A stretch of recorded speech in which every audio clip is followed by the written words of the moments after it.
Hello বন্ধুরা, ভুল থেকে যদি দারুণ কিছু হয় তবে মন্দ কি? আর সেই দারুণ কিছু যদি হয় পৃথিবী কাঁপিয়ে দেওয়া সব বৈজ্ঞানিক আবিষ্কার, তবে তো কথাই নেই। মজার ব্যাপার হচ্ছে বিজ্ঞানের ইতিহাসে অনেক গুরুত্বপূর্ণ জিনিস আবিষ্কৃত হয়েছে, যেগুলো আসলে আবিষ্কার করার কথা কল্পনাই করেননি আবিষ্কারক। যা হওয়ার তা হয়েছে, নিতান্তই দুর্ঘটনা বা ভুলবশত। এমন আরও কিছু আবিষ্কার আর তার পেছনের মজার সব ঘটনা নিয়ে আমাদের আজকের এই আয়োজন। শুরু করার আগে আপনাদের কাছে অনুরোধ করব, এমনই আরও ভিডিও দেখতে আমাদের চ্যানেল অজানা রহস্যকে অবশ্যই সাবস্ক্রাইব করবেন। তো চলুন বন্ধুরা, শুরু করা যাক।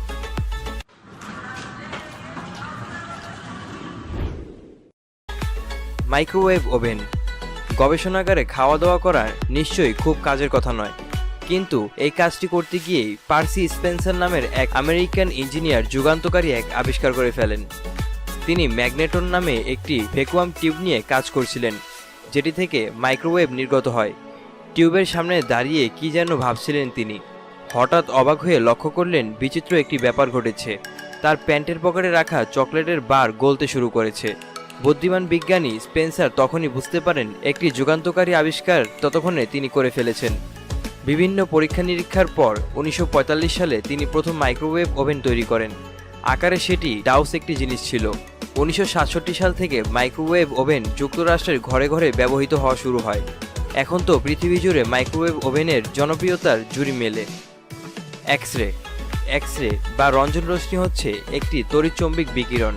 এর তরঙ্গদৈর্ঘ্য 10⁻10 মিটার বা সাধারণ আলোর চেয়েও অনেক কম। তরঙ্গদৈর্ঘ্য কম থাকার কারণে যে কোনো পদার্থকে খুব সহজেই ভেদ করতে পারে।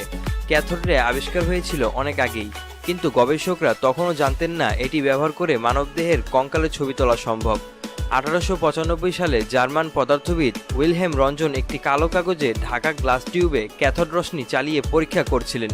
তার উদ্দেশ্য ছিল কাছ থেকে ক্যাথোড রে বের করা হয় কিনা সেটি পরীক্ষা করা। কিন্তু এমন সময় একটি মজার ঘটনা ঘটল। রঞ্জন লক্ষ্য করলেন তিনি যেখানে দাঁড়িয়ে আছেন তার কয়েক ফুট দূরে একরকম আলোকরশ্মি দেখা যাচ্ছে। তিনি ভাবলেন কার্ডবোর্ড কোথাও ফেটে গিয়ে হয়তো আলো বের হচ্ছে, কিন্তু পরীক্ষা করে দেখা গেল কার্ডবোর্ড ফেটে নয়, বরং কার্ডবোর্ড ভেদ করে রশ্মি বের হচ্ছে। ঘটনা দেখে রঞ্জনের মাথায় বিচিত্র একটি আইডিয়া খেলে গেল। যে রশ্মি কার্ডবোর্ড ভেদ করে পড়ছে তা মানবদেহ কেন ভেদ করতে পারবে না? যেই ভাবা সেই কাজ। তিনি তার স্ত্রীর হাত সামনে রেখে পরীক্ষা চালালেন এবং ইতিহাস বদলে দেওয়া একটি ঘটনা ঘটল। প্রথমবারের মতো কাটাছেঁড়া না করেই মানবদেহের কঙ্কালের ফটোগ্রাফিক ইমেজ তৈরি করা সম্ভব হলো। রঞ্জনের স্ত্রী নিজের কঙ্কালের ছবি দেখে আঁতকে উঠে বলেন, আমি যেন সাক্ষাৎ মৃত্যুকে দেখতে পাচ্ছি চোখের সামনে। অদৃশ্য এই রশ্মির বৈশিষ্ট্য অজানা থাকায় রঞ্জন এর নাম দেন এক্স-রে। অবশ্য একে তার নাম অনুসারে অনেকে রঞ্জন রশ্মি নামেও ডাকে। ক্লোরোফর্ম। যেখানে অস্ত্রোপচার করা হতো কোনো রকম চেতনানাশক ছাড়া, ফলে রোগীকে অমানসিক যন্ত্রণা ভোগ করতে হতো অস্ত্রোপচার টেবিলে। এ অবস্থায় নিরসন ঘটে ক্লোরোফর্ম আবিষ্কারের পর। মজার ব্যাপার হচ্ছে ক্লোরোফর্ম আবিষ্কারের ঘটনাটি দুর্ঘটনার চেয়ে কম কিছু নয়। সিমসন বহুদিন ধরেই চেতনানাশক নিয়ে গবেষণা করছিলেন।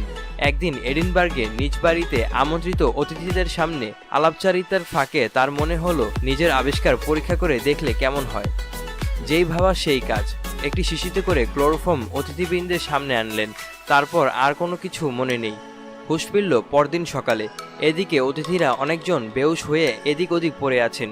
শুরুতে তিনি ভয়ই পেয়ে গেলেন, পরে সবার জ্ঞান ফিরলে আশ্বস্ত হন।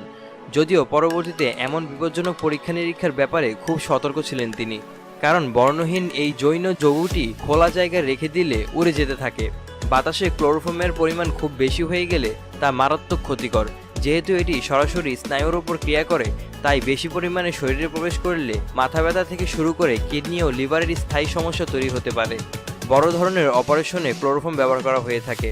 যাই হোক, সিমসন অবশেষে 1947 সালে এই আবিষ্কারের কথা জানান সবাইকে, এবং মাত্র 3 বছরের মাথায় শুরু হয়ে যায় রোগীদের অপারেশনের বেলায় অজ্ঞান করার কাজে আন্তর্জাতিকভাবে ক্লোরোফর্মের ব্যবহার।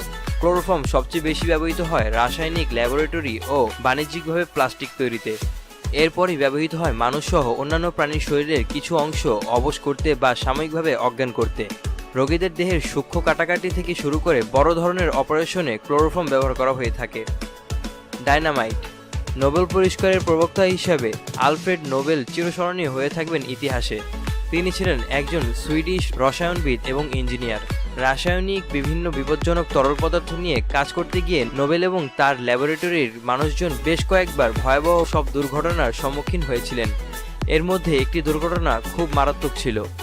1864 সালে সুইডেনের স্টকহোমে সেই বিস্ফোরণে আলফ্রেড নোবেলের ছোট ভাই সহ আরও কয়েকজন মারা যায়। ভাইয়ের মৃত্যুতে নোবেল ভীষণ বিচলিত হয়ে পড়েন। এই ঘটনার পর আলফ্রেড নোবেল নিরাপদভাবে বিস্ফোরণ ঘটানোর উপকরণ আবিষ্কারের জন্য উঠে পড়ে লাগেন। মজার ব্যাপার হলো, মারাত্মক বিস্ফোরক নাইট্রোগ্লিসারিনকে সামলানোর উপায় নোবেল খুঁজে পান আরেকটি দুর্ঘটনার মাধ্যমে। একবার নাইট্রোগ্লিসারিন এক জায়গা থেকে আরেক জায়গায় নেওয়ার সময় নোবেল দেখেন একটি পাত্র ছিদ্র হয়ে খুলে গেছে। দেখা গেল পাত্র মোড়ানো ছিল যে জিনিসটি দিয়ে, সেটি ভয়াবহ বিস্ফোরক নাইট্রোগ্লিসারিনকে খুব ভালোভাবে শোষণ করেছে। কিয়েসেলগার নামে এক ধরনের পাললিক শিলার মিশ্রণ দিয়ে পাত্রগুলো মোড়ানো ছিল। নাইট্রোগ্লিসারিন যেহেতু তরল অবস্থায় খুব বিপজ্জনক, তাই নোবেল সিদ্ধান্ত নেন এই কিয়েসেলগারকে তিনি বিস্ফোরণের স্ট্যাবিলাইজার হিসেবে ব্যবহার করবেন।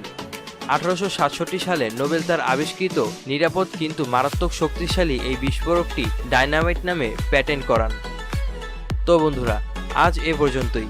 ভিডিওটি ভালো লেগে থাকলে লাইক ও শেয়ার করুন। অবশেষে আমাদের চ্যানেলটি সাবস্ক্রাইব করে পাশের বেল আইকনে ক্লিক করে আমাদের সাথে থাকুন। আপনাদের সাথে দেখা হচ্ছে পরের ভিডিওতে। ততদিন পর্যন্ত ভালো থাকুন, সুস্থ থাকুন। ধন্যবাদ।